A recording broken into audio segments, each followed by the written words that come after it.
Okay, hello, I'm Jade. I'm Ella Goodman. I'm Eralys Wallace. I'm Hannah Parkin. And we will be presenting on the Rochester Film Festival today. So to start off, we want to familiarize you with our website. So this is the Rochester Film Festival. It's held from Friday, March 5th to Sunday, March 7th in 2027. We chose these dates because March is Women's History Month in the United States, which, as you'll learn, makes sense for our festival logic.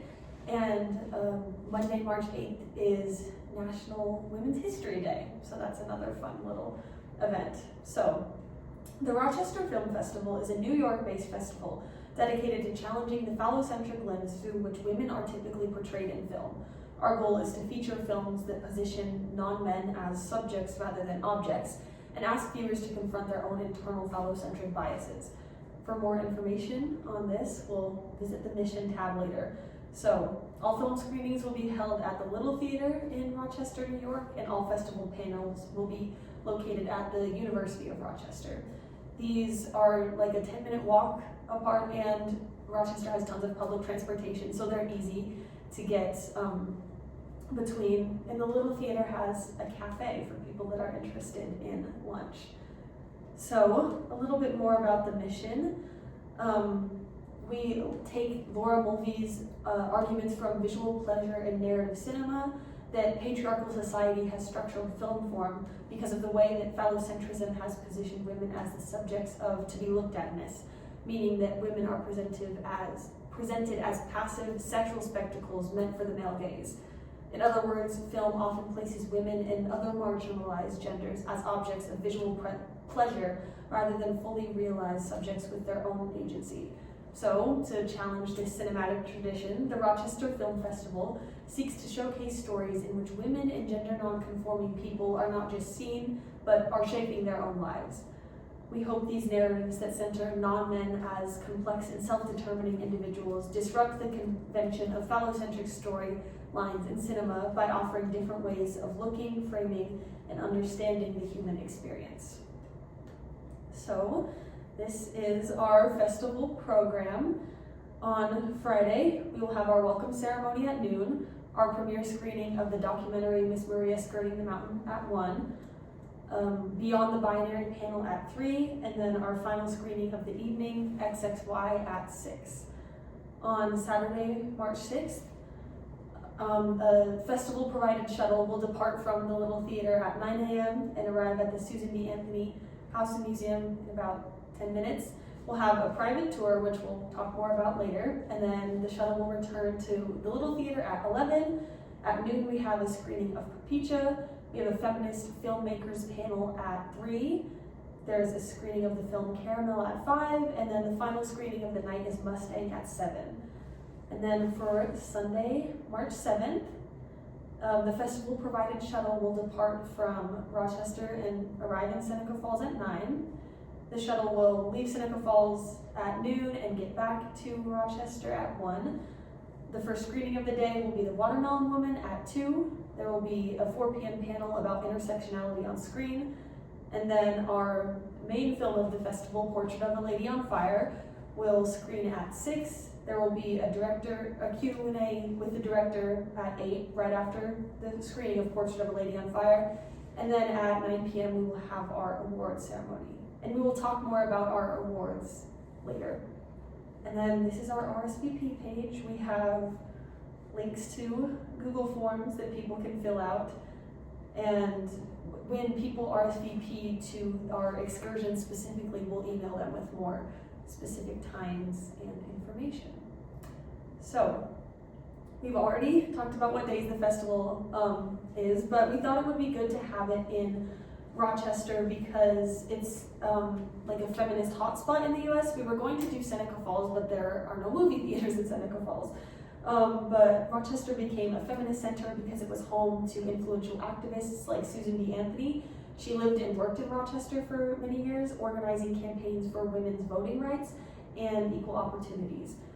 And then Seneca Falls is considered the birthplace of the women's rights movement in the US. And so, since it's just an hour away, that's why we plan to visit. Yeah, I wanted to touch briefly on the concept for our festival and kind of the framework that got us here. The Rochester Film Festival was created to challenge the phallocentric lens that has historically and traditionally shaped the way that women and non-men are portrayed in film. We wanted to feature films that shifted people's perspective by centering non-men as full subjects of their own stories rather than objects viewed through someone else's gaze.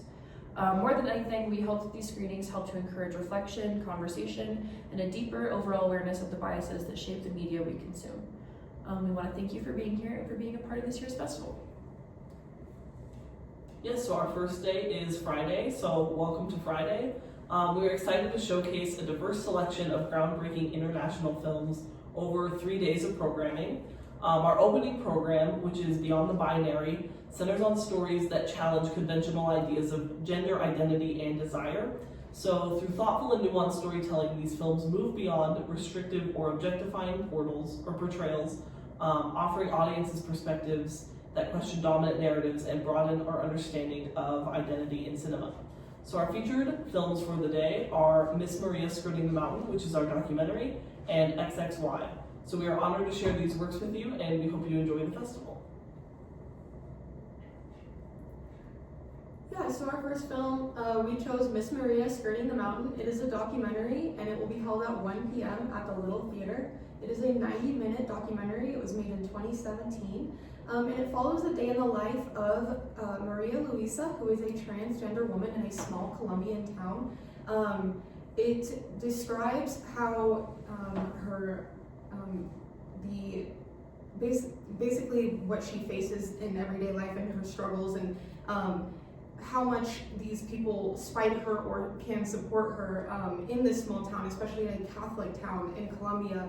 And we chose this as our first film because we believe that a documentary is the best way to teach people, and with our idea of what our film is, we figured that there would be a lot of questions about what we are trying to basically touch on. And so by doing a documentary first thing, it definitely would answer a lot of those questions by showing that these are the kind of people that we're representing, and showing that we're not just celebrating womanhood as a very binary source, we are celebrating it as an experience, and kind of showing how womanhood can be for everyone, and showing how it is such a broad term and how important it is in many people's lives that we may not experience firsthand.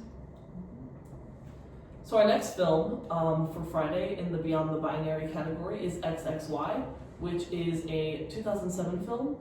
It's 91 minutes, it's directed by Lucia Puenzo, and it will be shown at 6 p.m. in the Little Theater. So XXY is a deeply intimate coming-of-age drama that follows Alex, an intersex teenager living with their family on the coast of Uruguay as they navigate questions of identity, bodily autonomy, and social expectation. So pressure throughout the film, pressure mounts from both medical professionals and those around them to conform to traditional ideas of sex and gender. Alex is forced to confront what it means to define oneself out of categories imposed by others. So this film is an essential inclusion in our Beyond the Binary program because it directly challenges rigid understandings of gender and identity. And it's rare to see a film centered on an intersex person, and so we believe that those non-traditional identities are important to focus on. XXY presents Alex as a fully realized person whose experiences reveal the limitations of binary thinking. This film invites audiences to consider how identity exists beyond fixed labels and highlights the emotional complexity of living outside socially acceptable norms. Through its compassionate and nuanced storytelling, XXY embodies the festival's commitment to showcasing cinema that expands conversations on gender embodiment and self-definition. All right, and then we have our Beyond the Binary panel at 3 p.m. on Friday. So our first panelist is Andrea James. She's a transgender rights activist, film producer, and blogger.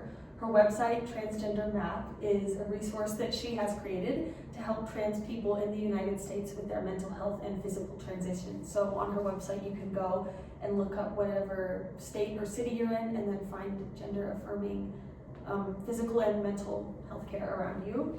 Our next panelist is Joey Soloway. They are a writer, director, producer, and comedian whose work often centers trans and gender nonconforming people. They have won 2 Emmys, and they won Best Director at the 2013 Sundance Film Festival. Our next panelist is Leela Varghese. She is a director and screenwriter and a comedian. She's best known for her film Lesbian Space Princess, which won the Teddy Award for Best Feature Film at the 2025 Berlin Film Festival. And our last panelist is Jamie Kiernan O'Brien. She is a trans woman who is a filmmaker, actress, and currently a candidate for an MFA at NYU's Graduate Film Program. Her latest short, Gender Studies, premiered at the 2016 Sundance Film Festival. So moving on to Saturday, this is day 2 of the Rochester Film Festival, and this day's program celebrates the world's women build with one another, centering stories of girlhood, friendship, and sisterhood. So these films explore emotional spaces shaped by connection, care, conflict, and personal growth outside of the expectations of patriarchal society. So rather than defining women solely through their relationships to men, today's selections foreground the richness and complexity of female relationships with their own terms. So through shared experiences and interpersonal bonds, these stories reveal how community and companionship can be a powerful source of resilience, self-discovery, and resistance. So today's feature screenings are Papicha, Caramel, and Mustang. And we are excited to share these films with you, and we hope you enjoy the second day of the festival. Yeah, our first film of today is Papicha. It'll take place at 12 p.m. at the Little Theater, and it's directed by Mouina Madour. This film is set in Algeria during the Black decade of the 1990s, and the film follows Nejma, who is a university student and an aspiring fashion designer, who refuses to let growing extremism dictate her identity, creativity, and independence. As political violence and pressure against women intensifies around her, she continues designing clothing and ultimately organizes a fashion show as an act of resistance. Papicha is a special and powerful addition to our film festival because it centers women's interior lives, friendships, ambitions, autonomy, and girlhood, rather than defining the female characters through male narratives solely. This film is deeply political, but it never loses sight of the emotional realities of the young women that are trying to preserve joy and self-expression and agency in an increasingly restrictive world. The relationships between the women in the film are especially important because they create a sense of solidarity that exists outside patriarchal expectation.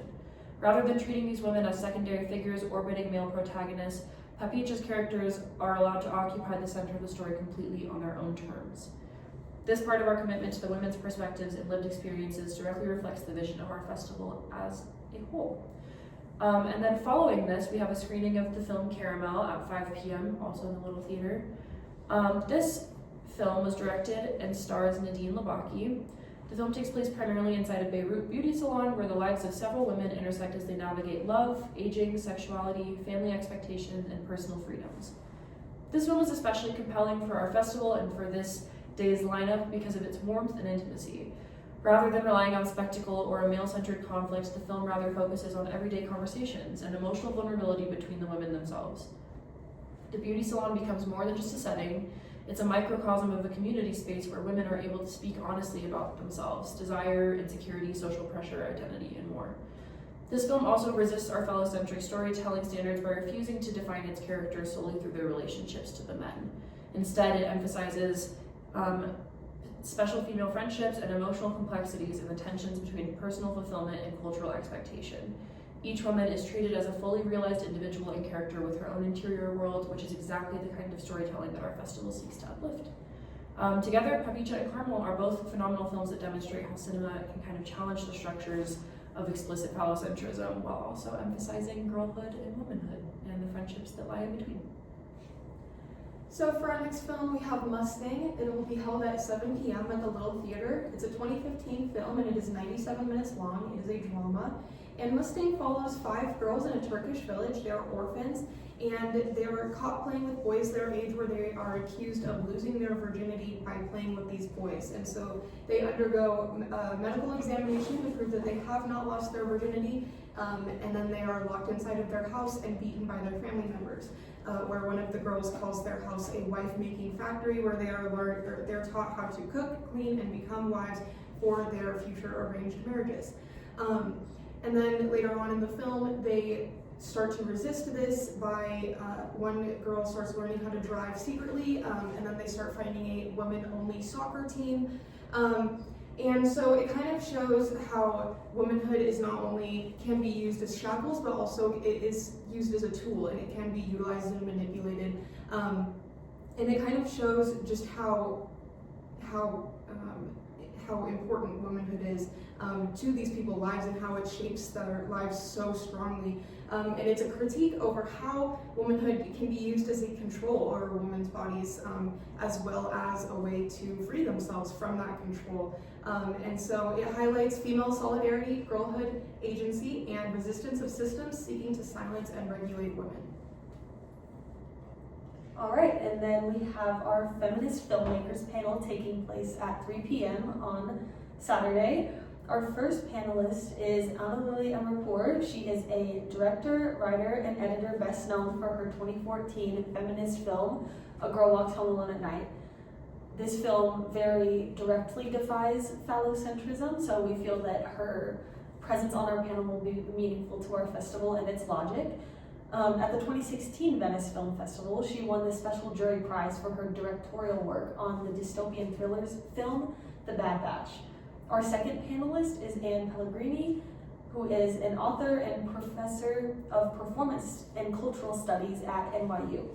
Their areas of interest include queer and trans studies, gender and performance, psychoanalytic studies, and more. And our final panelist for today is Enid Zelentis, who is an award-winning director, writer, and podcast creator, and also a professor of arts at NYU. Her films have played at festivals including Sundance, where she was nominated for the Grand Jury Prize and Best Feature, as well as Tribeca Film Festival and some international film festival. Okay, that leads us into our events for the day. We want to start off with the Susan B. Anthony House Tour, and I'll get into a little bit of why we have this, and then I'll get into the schedule. But we would love if you guys joined us for a private tour of the Susan B. Anthony House and the museum.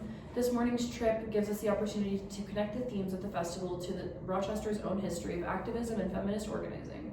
Susan B. Anthony herself was one of the most influential leaders of the women's suffrage movement in the United States, so what better person to tie to our festival? And her home serves as both a historical landmark and a reminder of the long struggle for gender equality and political representation. Including this event in the festival was important to us because it's not only about the film as entertainment, but film as a cultural dialogue. The stories we're highlighting throughout the weekend all challenge systems that traditionally silence women's voices and queer voices.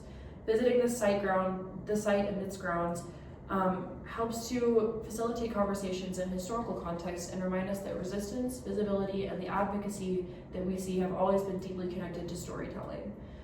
This museum experience is also encourages us to think critically about whose voices have historically been centered and whose have been excluded, and how cinema can become an important and integral part in reshaping that narrative. So throughout the schedule for the tour, we're going to leave the shuttle departure at 9 a.m. from the Little Theater, and then arrive to the Susan B. Anthony House at 9:10 a.m. And then from 9:10 to 11, there will be a private tour that'll be facilitated by the museum staff, and it will be closed to the public during these times, and tour attendees will be able to receive the private tour. And then at 11, the shuttle will depart and arrive back to the Little Theater, and at 11:10, we will restart the rest of our stuff. So it'll be a phenomenal opportunity for those who are willing to be involved, and the RSVP, as Ella said, is available in the form. So yes, on the website. Okay, so welcome now to the final day of the Rochester Film Festival. Sunday's program will explore lesbian desire and the transformative power of women seeing, understanding, and loving one another beyond the limitations of patriarchal expectations. These films present intimacy through perspectives that reject the dominance of the male gaze, allowing desire to exist as reciprocal, personal, and self-defined. So by centering relationships between women, today's selections continue the festival's commitment to challenging traditional forms of representation in cinema. Love, longing, and connection are not framed for outside consumption, but instead unfold through their own emotional and visual language. In these works, women are no longer positioned as objects to be observed, but as the active creators of meaning, vision, and desire. So today's features include The Watermelon Woman, and our final and center film, Portrait of a Lady on Fire. And so we are very excited to close the festival with these remarkable films and look forward to sharing this final day with you. All right, so our first film of the day is Cheryl Dunn's 1996 film, The Watermelon Woman. It's a romance/comedy, And this film follows Cheryl Dunn, who plays like a fictionalized version of herself in the film. So this film will be meaningful to our festival and helpful in assisting our logic because it centers Black women, queer identity, and female creativity rather than men and their experience.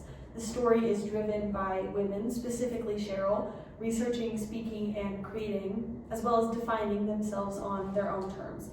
Male characters exist in the background of the film rather than controlling the plot or the meaning of the story.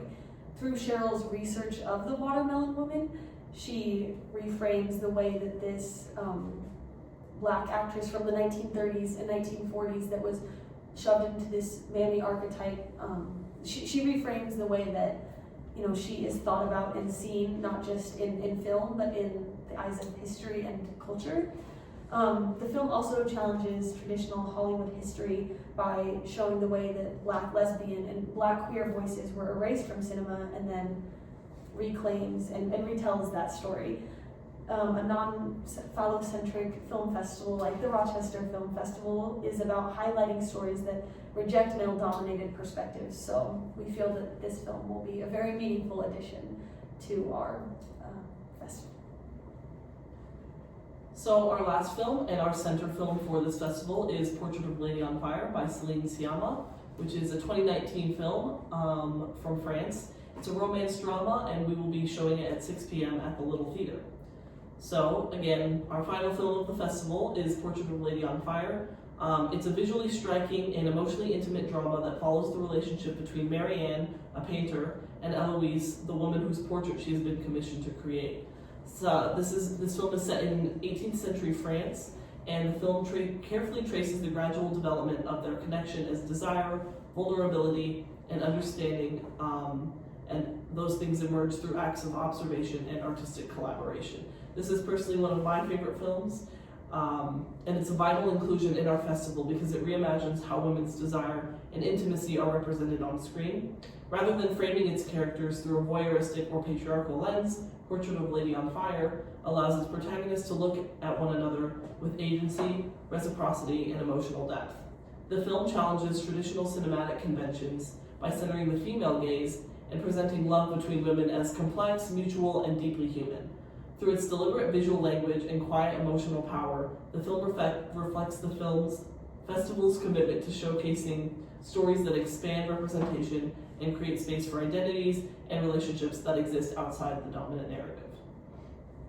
And after the screening of Portrait of a Lady on Fire, we will have a exclusive Q&A with Céline Sciamma in the theater directly following the screening. All right, and then our last panel will take place at 4 p.m. on Sunday. It's about intersectionality on screen because, as everyone has touched on, we feel it's important to recognize that not all women or non-men, anybody of a marginalized gender doesn't experience life the same way. The intersection of different identities will greatly impact the way that one moves through the world. So that's the goal of this panel. Our first panelist is Stephanie K. Dunning. They are a professor of Black Studies and English at the University of Rochester.